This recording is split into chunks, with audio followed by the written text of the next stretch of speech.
Hi guys, welcome to big topic. டிவிக்கேக்கு ஒரு மிகப்பெரிய ஜாக்பாட் அப்படின்னு தான் நம்ம சொல்லணும். அந்த லெவலில் வர 16ஆம் தேதி மிகப்பெரிய சம்பவங்கள் நடக்க போகுது அப்படிங்கிறத அஃபீஷியலாக செங்கோட்டையன் அவர்கள் இப்போ ரீசெண்டாக பார்த்தோன்னா கொடுக்கப்பட்ட ப்ரெஸ் மீட்டில் பேசியிருக்காரு. என்ன அப்படிங்கிறத பற்றி தான் நம்ம டீட்டெயில்டாக பார்க்க போகிறோம். இதையெல்லாம் விட இன்னொரு முக்கியமானது, திமுக இதில் பார்த்தோன்னா புளியை கரைக்கிற மாதிரியான ஒரு விஷயம் பார்த்தோன்னா நடந்திருக்கு. அதுவும் மிகப்பெரிய வைரல். என்ன அப்படிங்கிறத பற்றி பார்க்க போகிறேன். இது எல்லாமே டிவிக்கேக்கு மிகப்பெரிய ப்ளஸ் பாயிண்ட்ஸ் தான், அதில் எந்த மாற்றமும் இல்லை. டிவிக்கு ஒரு கட்சியே கிடையாது அப்படின்னு பேசுவாங்கள்ல, அந்த நபர்களுக்கெல்லாம் பார்த்தோன்னா இது ஒரு மிகப்பெரிய அதிர்ச்சி சம்பவம் அப்படிங்கிறதுலேயும் மாற்றம் இல்லை. ஃபஸ்ட்டு செங்கோட்டையன் அவர்கள் என்ன சொல்லியிருக்காரு அப்படிங்கிறத பார்ப்போம். செங்கோட்டையன் அவர்கள் தளபதியோட அந்த சுற்றுப்பயணம் இருக்குல்ல, அதை ஃபஸ்ட்டு தளபதி ஈரோட்டிலேருந்து ஸ்டார்ட் பண்ண போகிறாரு அப்படின்ற தகவல் நம்மளுக்கு கிடச்சிருக்கு. தகவல் கிடையாது, அஃபீஷியல் தான். ஏன்னா அது செங்கோட்டையன் அவர்கள் தான் சொல்லியிருக்காரு. அவருடைய பகுதி ஈரோடு அப்படின்றது எல்லாருக்கும் தெரியும். அதனால் ஈரோட்டிலேருந்து ஸ்டார்ட் பண்ண போகிறாரு வர்ற 16ஆம் தேதி அப்படின்றத கன்ஃபார்ம் பண்ணியிருக்காங்க. அதுக்கு காவல் நிலையத்தில் மாவட்ட ஆட்சியர் இடத்துலலாம் பார்த்தோன்னா பர்மிஷன் கேட்டு லெட்டர் போஸ்ட் பண்ணியிருக்காங்க. அதனால் கூடிய விரைவில் பார்த்தோன்னா பர்மிஷன் கிடச்சிரும். ஒரு தனியார் இடத்த தான் செலக்ட் பண்ணியிருக்காங்க. அதனால் பார்த்தோன்னா அங்கே கொடுக்குறவங்களும் கொடுக்குறேன்னு சொல்லிட்டாங்க. ஒன்றும் பிரச்சனை கிடையாது. அங்கே தான் இந்த ஒரு சுற்றுப்பயணம் நடக்க போகுது அப்படிங்கிறது கன்ஃபார்ம் ஆகிடுச்சு. இனி போலீஸாரோட உரிய பாதுகாப்பு இந்த விஷயங்களெல்லாம் கொஞ்சம் கொஞ்சம் பண்ணிட்டாங்க அப்படின்னா எல்லாமே ஓகே, ஃபிக்ஸ்ட் ஆகிடும். 16ஆம் தேதி ஈரோட்டில் தளபதி விஜய் அவர்கள் தன்னோட சுற்றுப்பயணத்தை தொடங்க போகிறார் அப்படின்றது அஃபீஷியலாக செங்கோட்டையன் அவர்கள் சொல்லியிருக்காரு. இது எல்லாத்தையும் தாண்டி அங்கே எவ்வளோ பேர் கூடலாம் அப்படின்னு கூடான சில அனுமதியும் இருக்குல்ல, கிட்டத்தட்ட கம்மியான நபர்கள் தான் கூடணும் அப்படின்ற மாதிரி சொல்லுவாங்க. அதுக்கு இவர் என்ன சொல்லியிருக்காரு அப்படின்னா, அரசு எந்த மாதிரியான ஒரு கோரிக்கை வைக்குதோ அதுக்கேற்ற மாதிரி நாங்கள் ஆட்களை கூட்டிக்கிறோம் அப்படின்ற மாதிரி அவர் சொல்லியிருக்காரு. இதுவும் பார்த்தோன்னா ஒரு நல்ல விஷயம் அப்படிங்கிறதுல மாற்றம் இல்லை. இது நடக்குது. ஆனால் அதையும் மீறி வரதா செய்வாங்க. அதை எப்படி கண்ட்ரோல் பண்ணுறது, அதுக்கு தான் போலீஸ் தேவைப்படுது. அதுக்கு இப்படி பாதுகாப்புறது அவங்க கொடுத்துருவாங்க அப்படின்னு நம்மளாம் பொறுத்திருந்து பார்ப்போம். இது 16ஆம் தேதி ஈரோட்டில் நடக்க போகிற ஒரு மிகப்பெரிய சம்பவம் அப்படின்னு சொல்லப்படுது. இது மட்டுமா, அதே 16ஆம் தேதி இன்னொரு மிக முக்கியமான சம்பவம் நடக்க போகுதுன்னு சொல்கிறாரு அவர். என்ன அப்படின்னா, ப்ரெஸ் ரிப்போர்ட்டர் கேட்குறாரு, இன்னும் பல பேர் பார்த்தோன்னா அதிமுகலேருந்து உங்கள் தாவேக கூட சேர போகிறதா நியூஸ் வந்திருக்கு, அதை பற்றி கேட்டதுக்கு 16ஆம் தேதி பொறுத்திருந்து பாருங்கள் அப்படின்னு சொன்னதோட மட்டும் இல்லாமல், இப்போவே நான் சொல்லிட்டேன் அப்படின்னா நீங்கள் போய் அங்கே கேட்பீங்க, அதுக்கப்புறமா அங்கே இருக்கிற ஆளுங்களை வெளியே விட மாட்டாங்க அப்படின்ற மாதிரி ஒரு வார்த்தையை பதிவு பண்ணியிருக்காரு.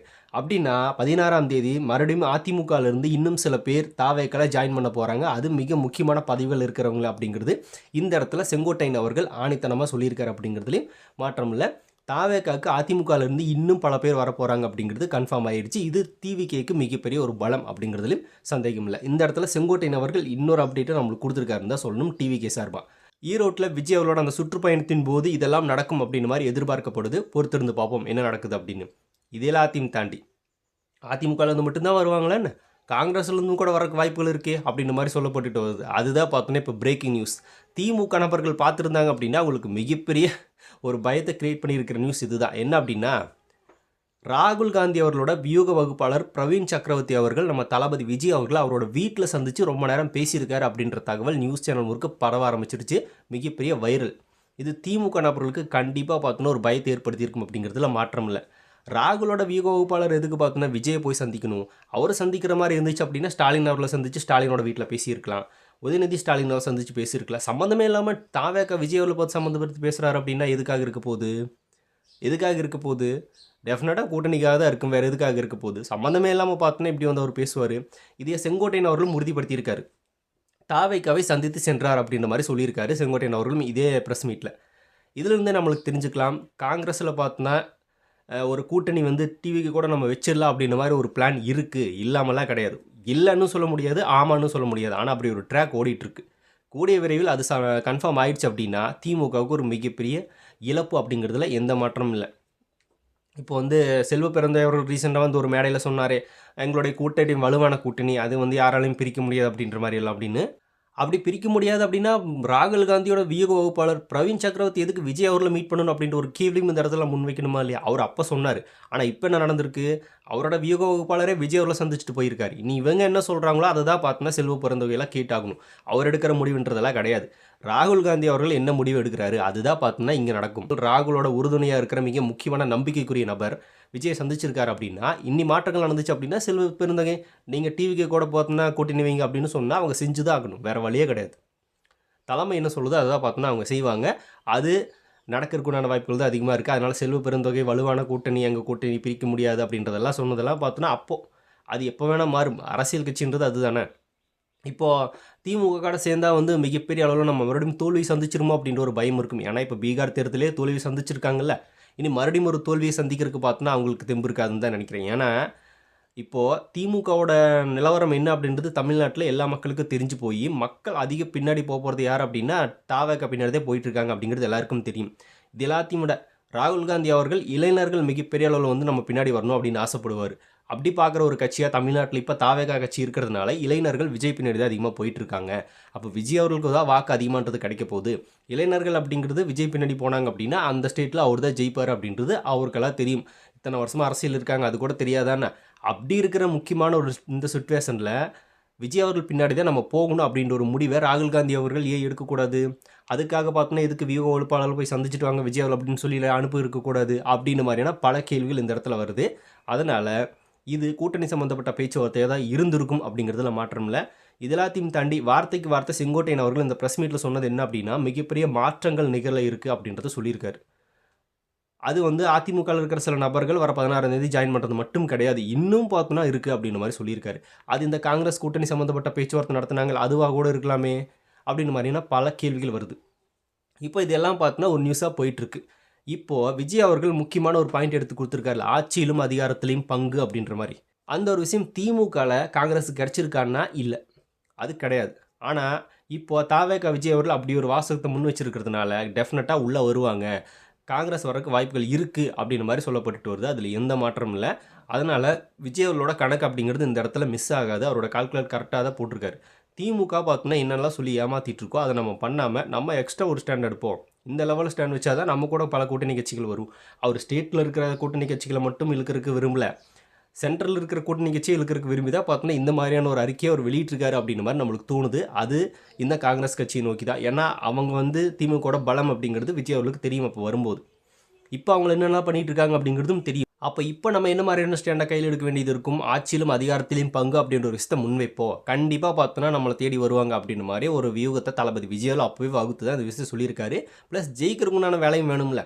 ஸ்டேட் லெவலில் ஜெயிச்சு பார்த்தோன்னா சென்ட்ரலில் சில திட்டங்கள் கொண்டு வந்தால் அதை எதிர்க்கிறதுக்கும் பார்த்தோன்னா சென்ட்ரல் அப்படின்ற ஒரு மிகப்பெரிய கூட்டணி வேணும். அந்த கூட்டணி நமக்கு வேணும் அப்படின்னா அதை பார்த்தோன்னா பண்ணி தான் ஆகணும் அப்படின்னு விஜயில் ஒரு ஸ்டாண்ட் எடுத்திருக்காரு.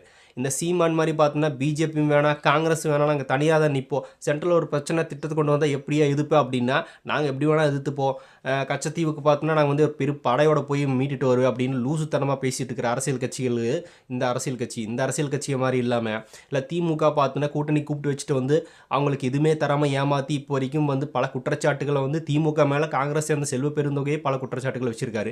அந்த மாதிரியெல்லாம் பேச விடாமல் விஜய் அவர்கள் டீசெண்டாக ஒரு முடிவெடுத்தார். என் கூட வந்தீங்க அப்படின்னா ஆட்சியிலும் அதிகாரத்திலும் பங்கு அப்படின்ற ஒரு ஸ்டாண்டை நான் கொடுப்பேன், அதை நம்ம தொடர்ந்து பண்ணுவோம் அப்படின்ற மாதிரி விஜய் அவர்கள் ஒரு அறிக்கை விட்டதுனால இப்போது நிறைய பேர் தளபதி விஜய் பின்னாடி படையெடுத்து வந்துட்டு இருக்காங்க.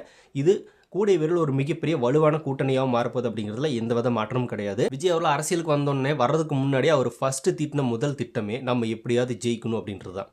அரசியல் கட்சின்னு ஒன்று ஆரம்பிச்சிட்டோம், அந்த கட்சி ஆரம்பித்ததுக்கு அப்புறமா நம்மளோட வாக்குகள் எவ்வளோ இருக்குது, நம்மளோட ஓட் பேங்கிங் எவ்வளோ இருக்குது அப்படின்றது அந்த தேர்தலை நம்ம காட்டுவோம் அப்படின்றத அவர் நினைக்கல. அது நினச்சா அவர் பண்ணலாம். அடுத்த எலெக்ஷன் நம்ம ஜெயிச்சுக்கலாம் அப்படின்ற பிளான்லாம் அவர் போடல. நம்ம வர்றோம், வந்து ஜெயிக்கிறோம், மக்களுக்கு நல்லது பண்ணுறோம் அப்படின்றக்காக ஃபஸ்ட்டு அவர் வரும்போதே நம்ம ஜெயிக்கணும் அப்படின்ற ஒரு முடிவு எடுத்ததுனால தான் கூட்டணி கட்சிகள் கதவை திறந்து விட்டார். இப்போ ஆட்சியிலும் அதிகாரத்திலையும் பங்கு அப்படின்ற மாதிரி ஒரு விஷயம் சொன்னார். இது இப்போ அந்த நேரத்திலே பல சலசலப்பை ஏற்படுத்துச்சு. இப்போ தேர்தல் நெருங்க சில கட்சிகள் வந்து விஜய் அவர்கள் கூட கூட்டணி பேச்சுவார்த்தைக்கு தயாராகிட்டு இருக்கு அப்படிங்கிறதும் நம்ம கண் கூட பார்க்குறோம். இப்போ வியூக வகுப்பாளர் காங்கிரஸ் கட்சி சேர்ந்த ஒரு நபரே வந்து விஜய் மீட் பண்ணிட்டு போயிருக்காரு அப்படின்னா இந்த மாதிரியான சம்பவங்கள் நடக்கிறதுக்கு தான் விஜய் எதிர்பார்த்தாரு. இப்போ அது நடந்துட்டு இருக்கு. இப்போ இது எல்லாத்தையும் தாண்டி பீகார் தேர்தலில் தோத்ததே வந்து காங்கிரஸுக்கு ஒரு மிகப்பெரிய தோல்வி. அதனால் அவங்க பார்த்தோன்னா இப்போ நம்ம தமிழ்நாட்டில் தோற்றுக்கூடாது. ஆனால் இப்போ திமுக கூட நம்ம இருந்தோம் அப்படின்னா தோக்கறதுக்கு வாய்ப்புகள் இருக்குது. இங்கேயும் தோற்றோம் அப்படின்னா ஒன்றுமே பண்ண முடியாது அப்படின்ற ஒரு பயத்தில் கண்டிப்பாக அவங்க விஜய் அவர்களை நோக்கி வரக்கு வாய்ப்புகள் இருக்குது. ஏன்னா திமுகவோட அவப்பெயர் அப்படிங்கிறது மக்கள் மத்தியில் அந்த அளவுக்கு நிறைஞ்சு கிடக்கு. இப்போ மக்கள் மத்தியில் மிகப்பெரிய குற்றச்சாட்டே வந்து திமுக சரியில்லை அப்படின்றதா. ப்ளஸ் இளைஞர்கள் விஜய் பின்னாடி போகிறதும் ஒரு முக்கியமான காரணமாக இருக்குது காங்கிரஸுக்கு. இப்போ இந்த வெள்ள பாதிப்புலேயே பார்த்தோன்னா நிறைய மக்கள் கழிவுதான் ஊற்றிட்டு இருக்காங்க அப்படின்றதும் பார்த்துட்டு தான் இருக்கும். இந்த மாதிரி பல பிரச்சனைகளை திமுக பார்த்தோன்னா மக்கள் மத்தியில் ஒரு நெகட்டிவான ஷேடில் தான் இருக்கே தவிர பாசிட்டிவான வைப் இல்லை. அப்படி இருக்கிறப்போ புதுசாக வந்த ஒரு நபரையும் பார்த்தோன்னா மக்கள் தேர்ந்தெடுப்பாங்க. என்னதான் வந்து ஸ்டாலின் அவர்கள் மேலே ஒரு இது இருந்தாலும் கூட சரி புதுசாக வந்த ஒருத்தருக்கு நம்ம வாக்கு செலுத்துவோம் அப்படின்னு அந்த வாக்காளர்கள் கூட விஜய்க்கு வாக்கு செலுத்துவாங்க. எப்படி பார்த்தாலும் விஜய்களுக்கு ஓட் பர்சன்டேஜ் அதிகமாக தான் இருக்க போகுது. அப்படி இருக்கும்போது ஜெயிக்கிற கட்சி நோக்கி நம்ம பயணிக்கிறதா சரியாக இருக்கும் அப்படின்றக்காக காங்கிரஸ் வந்து விஜய் தேடி வரக்கும் வாய்ப்புகள் இருக்குது. இந்த மாதிரி எல்லா இடங்களையும் யோசிச்சு பார்க்கும்போதும் இப்போ 10 ஓட்டை இருக்குது அப்படின்னா அந்த 10 ஓட்டைகளுமே ஒவ்வொரு விஷயத்தை யோசிச்சு விஜய் அவர்கள் நோக்கி வர்றதுக்கு அதிகமான வாய்ப்புகள் இருக்குது. அதனால் காங்கிரஸ் வந்து எப்படியும் விஜய் அவர்கள் கூட கூட்டணி வைக்கும் அப்படிங்கிறதுல ஒரு 90% வந்து இருக்குது அப்படின்னு தோணுது. அதுக்குண்டான வேலைகளும் நடக்கிறத நம்ம பார்க்குறோம். சரி ஓகேப்பா. இப்போ விஜய் அவர்கள் காங்கிரஸ் பார்த்தோன்னா திமுகவோட இருக்கும், திமுக கூட தான் இருக்கும், அதில் எந்த மாற்றமும் இல்லை, திமுக விட்டு வெளியே வரலன்னா என்ன பண்ணுறது அப்படின்னு கேட்பாங்க. அப்படின்னு என்ன நடந்திருக்கும் அப்படின்னா, நீ திமுக இந்த மாதிரியான நியூஸ் எல்லாம் பார்த்ததுக்கப்புறமா நீங்கள் போகாதீங்க எங்க கூடங்க இருங்க அப்படின்னு காங்கிரஸ் காலில் விழுந்து கெஞ்சும். இதுதான் நடக்கும். அதுக்கப்புறமா சில விஷயங்களை பேசுவாங்க, சில நிபந்தனைகளை கொடுப்பாங்க, அதை தரோம் இதை தரோம் அப்படின்னு பேசி பார்த்தோன்னா எப்படியாவது வலுக்கட்டாயமாக தயவு செஞ்சு இருங்க அப்படின்னு திமுக காங்கிரஸ் காலே விழுந்து இருக்க வச்சிருக்கும். இப்படி நடந்தாலும் கூட காங்கிரஸ் உள்ளே இருந்துச்சு அப்படின்னா அவங்களுக்கு அப்பவும் தோல்விதான் அப்படிங்கிறதுல எந்த மாற்றமும் இல்லை.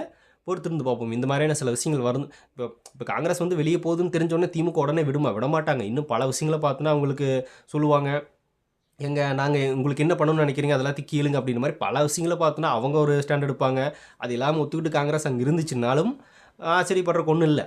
ஆனால் இந்த பக்கம் வந்துடும் அப்படின்ற ஒரு பயத்தில் இதெல்லாம் பண்ணுவாங்க அவங்க. அதில் சந்தேகம் இல்லை. இப்போ இப்படி ஒரு நியூஸ் போயிட்டுருக்கு அப்படிங்கிறதே திமுகவுக்கும் இதர கட்சிகளுக்கும் பார்த்தோன்னா ஒரு மிகப்பெரிய பயம் தானே. அப்படி இருக்கிற ஒரு நியூஸாவது இப்போ வெளியே வந்து பல பேரை கலக்கத்தில் உண்டாக்கிட்டு இருக்கு அப்படின்றத பார்க்கும்போதே பயங்கர ஹாப்பியாக இருக்குன்னு தான் சொல்லணும். இவங்க தானே சொல்லுவாங்க டிவிக்கேல ஒரு கட்சியே கிடையாது, டிவிக்கேக்கு கொள்கையே கிடையாது அப்படின்னு. கொள்கை இல்லாத கட்சியே பார்த்தோன்னா தேடி வந்து பல கட்சிகள் இருந்து கூட்டணி வந்து வைக்கிறாங்க, பல கட்சிகள் இருந்து பிரிஞ்சு வந்து தாவேக்கா கூட ஜாயின் பண்ணுறாங்க.